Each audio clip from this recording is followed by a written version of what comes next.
Hello, my friends. Welcome to Weekly Strides. We are testing out these new episodes where I have had all these questions build up over the years of things that you have wanted to know about recently in the past few years, all the questions that you have submitted to me through email, through our survey that we did last year, through Superstars. I have collected them all up. Well, actually, I have not. My team has done a wonderful job of collecting these all up, putting them into a spreadsheet, and I'm going to start answering them because I want to connect more with you. I want to help you. I want to be there for you. So over the coming months, we are going to be going through your answers. These are going to be short. They could be 2 minutes. They could be 7 minutes. I don't think they're going to be longer than 10 minutes. But if you have a question that you would like answered, you can email Kat, K-A-T, at runningforreal.com. She will pass along your questions, put it in my nice spreadsheet for me to go answer them, and I will get to it. So without any further ado, we will go to today's question. Thank you so much for joining me. Let's go check them out. This episode is brought to you by Running for Real. I can't even get through it without laughing. This episode is Running for Real, but I wanted to tell you about something today. I want to tell you about Mile 20 mental training program. This is a training program I had the worst timing ever and created and released end of 2019. It's a 12-week course. As you can imagine, most people's races or many people's races didn't quite make it because of the pandemic. However, many people still went through it and absolutely loved it. You can go check out, when I mentioned the link, you can go check out some of the reviews. We have very positive reviews, but I kind of put it aside for a few years. It didn't feel right to be pushing this program when we were, trying to survive the pandemic. So now I am excited that we are relaunching this. We're putting it on sale for 1 week only, and I want to tell you a bit about it. The goal of this program is to get you to that moment where the tears stream down your face, where you turn the corner, you see the finish line clock, or you see where you're finishing, and you cannot believe you just did what you did. Because there is nothing worse. Okay, maybe a few things that are worse, but it's a pretty horrible feeling when we have trained so hard and yet our mental side lets us down on race day. And I want to help you get over that hump and get you to the finish line with those happy tears streaming down your face. So the mental training, Mile 20 mental training course is going to help you reach that light bulb moment. It's going to give you the mental training techniques to not only become more confident as a runner, but actually as a person. And we begin with that foundations in building you up as a human being first, because we can't be confident as runners until we take care of our confidence in ourselves. You're also going to learn techniques to handle every race day situation that could be thrown at you. You're going to have specific tactics and tools that will help you handle race day panic, race day stress, things that could go wrong. You're going to learn to understand the signals that your body is giving you during the race, and you'll be told how to handle them. And also how to protect yourself from feelings of failure. Runners can be quite hard on ourselves, and this is going to help you to have a healthy perspective. So this is a 12-week course. Each week we'll have a video for you, some PDF worksheets that you can download and fill in to help really bring home those messages.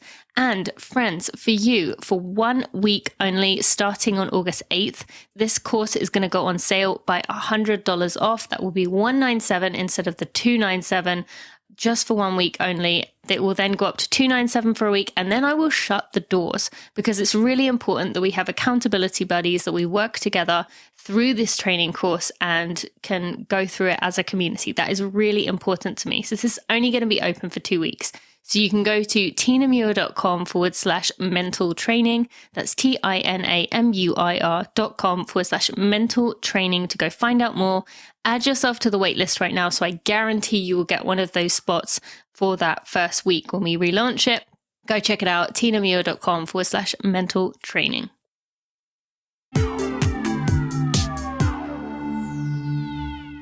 What is the best advice you've received from someone in the sport? That's a tough one. One, I want to start with saying I'm really terrible at remembering quotes, sentences, a lot of things. My memory is something that I feel isn't as strong as it should be, could be. And so to be totally honest, I found it hard to even think about this. And I'm honestly not sure I could pick one thing after so many podcast episodes with really good advice from so many people. I mean, those of you who have been with me since Runners Connect days, I've probably recorded close to 500 episodes at this point. However, what is coming to mind is Evie Saventi, my sports psychologist and dear friend, also has been podcast guest 4 times, so I can put links in the show notes to those. And Evie reminded me to be kind to myself. And while I've been told versions of this advice in my past many times, it really stuck with me when she told me during my peak years as an elite, and especially during that build up to when I ran for Great Britain and Northern Ireland at the World Championships. We really dug into what that meant, and I've really seen it change my life. Having that mindset towards being kind to myself, or treating myself the way that I would treat a daughter, a friend, a sister, has changed my whole approach to my life. And it made me realize that, why do I treat others with love and respect when they make mistakes or when they're not perfect, yet I hold myself to a standard that's impossible to attain? By allowing that voice of kindness and empathy to come through, and let's be honest, at times having to force it when that inner critic is yelling in my ear, it's really helped me not only to feel better and happier, but to do more. It takes a lot of the fear away, and I recognize or appreciate when I try to do courageous things, even if they go wrong. For so many years, my inner critic ruled everything I did. Now I know that being kind to myself is a state I can easily reach. Although, even though that's taken years of practice, it's not natural or normal. I still have to remind myself of that. And I still get reminded of that by many of you and many people in my life who remind me that I am hard on myself. So I'm not always the best at following through. But now I feel like I can remind myself of that, and I can shift my thinking with that. So I think that's probably what comes to mind for me. I would love to hear what yours is. Is it someone from this podcast? Someone from another podcast? In which case, that's fine too. Is it something on social media? What is the best advice you've received from someone in the sport? I would really love to hear it. So you can share it on social media, tag me in it so I can see it. Or you can send an email, you can comment on the page you are listening to this. I really would love to hear your answer. Yeah, let me know. Thanks for listening.